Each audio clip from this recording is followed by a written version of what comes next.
৭৫ বছরে যেন আরও একবার চমকে দিলেন কিংবদন্তি অভিনেতা নাসির উদ্দিন শাহ। সম্প্রতি মুক্তি পাওয়া দেশভাগের প্রেক্ষাপটে নির্মিত ম্যা ওয়াপাস আউঙ্গা সিনেমায় তার অভিনয়ে বুঁদ হয়ে আছে দর্শক।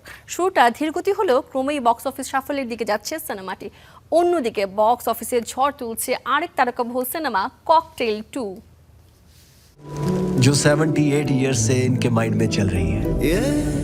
৭৫ পা দেয়া নাসিরুদ্দিন শাহর অভিনয়ে যেন আরও একবার নতুন করে মুগ্ধ হলো দর্শক। সম্প্রতি মুক্তি পেয়েছে তার অভিনীত সিনেমা ম্যা ওয়াপাস আউঙ্গা।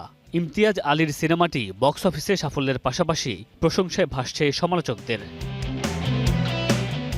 দেশভাগের আগের সময়ের এক আবেগঘন প্রেমের গল্পকে কেন্দ্র করে নির্মিত হয়েছে এই সিনেমা। সেই সঙ্গে যুক্ত হয়েছে বর্তমান সময়ের প্রেক্ষাপট, যেখানে বর্ষিয়ান অভিনেতা নাসিরুদ্দিন শাহকে দেখা গেছে দাদা আর নাতির চরিত্রে পাঞ্জাবি গায়ক অভিনেতা সোদাঞ্জকে।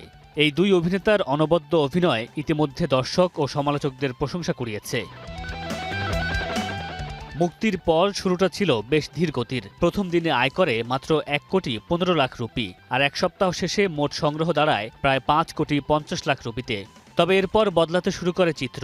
দর্শকের ইতিবাচক প্রতিক্রিয়া এবং মুখে মুখে প্রচারণার কারণে ধীরে ধীরে আলোচনায় আসে সিনেমাটি। দর্শক চাহিদা বাড়তে থাকায় যুক্ত করা হয় অতিরিক্ত শো। কোথাও শুরু হয় সকাল ৬:৩০ থেকে প্রদর্শনী।